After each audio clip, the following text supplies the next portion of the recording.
slices, they're no good. Sometimes you have to penalize yourself on the range to avoid making these mistakes on the course. To help you, our Golf Channel Academy Coach of the Week, George Connor, joins us from Avon, Connecticut. Connor Golf. Good morning, pal. How are you? I'm doing great. This is a tough thing for us. For the 20 handicap or the 15, how do we avoid this? Why does this happen? Yeah, this is something that I see all the time on the lesson tee, and really where it comes from is an evolution of how we start. So, guy's playing golf and he's making his normal swing where it's coming from the inside and going this way, and the ball goes right because the face is looking right. Well, before long, instead of hitting that shot, we start coming over the top and going this way because we don't understand where the face is.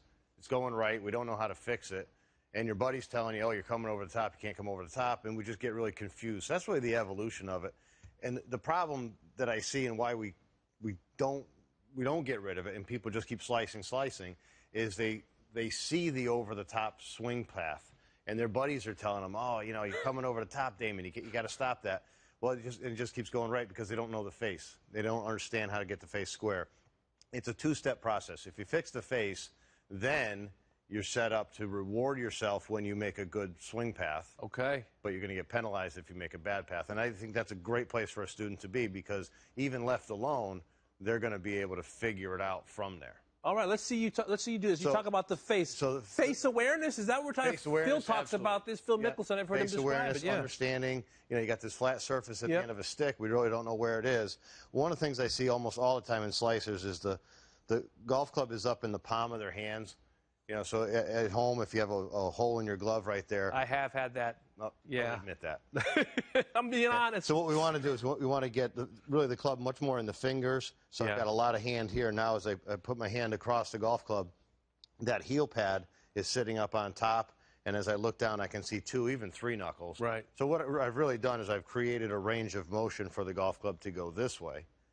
And so even if you just, you could do it with a driver, you could just take an iron, but feel that club face closing and start hitting some slices. As ugly as that is, that's fine. Okay. Because maybe that's the first time that we actually felt the club face in a square or closed position because it's been open the whole time. So you're fine with hitting a couple hooks to get rid of the slice? Absolutely. Okay. I think a slicer needs to turn into a hooker. Okay.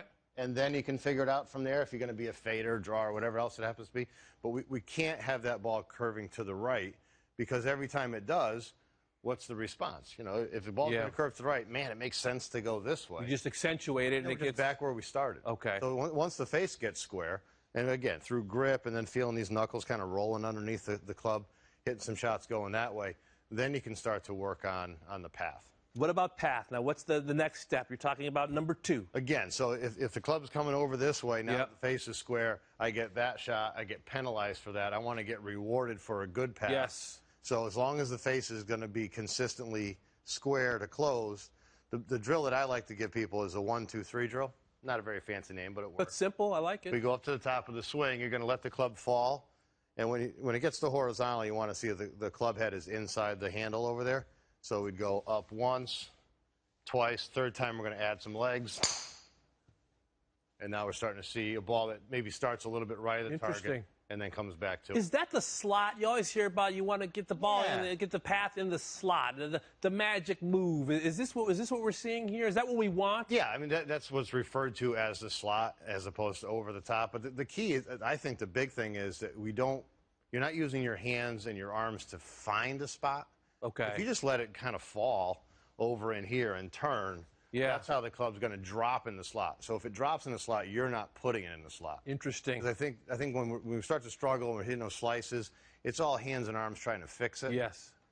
And they're what caused the problem in the beginning. You don't want any excess manipulation here. Exactly. Okay. Because, if you're a slicer, you've proven that you don't really have good control of that face. Correct. Using the hands. So don't put the hands in charge of repairing the damage that they've already caused. All right. Let's see hit one more, George. Let's put it all together, the face and the path. You ready? You ready? You are ready. All right. I was trying to put a little pressure on the Jets-Mets fan. Oh, yes. That's excellent. Little baby fade. That one we can control and we can find that one. I call it a buttercut, but a baby fade is appropriate as well. Now, tomorrow you're going to talk about speed control on the greens? On the putting green, yeah. Okay. And kind of telling you that at home you have it a little bit harder than the tour pros do. We do. Yeah. That's good to know. Well, George is going to help us out tomorrow. Listen, if you want to find a coach like George, go to golfchannelacademy.com to find a coach in your area.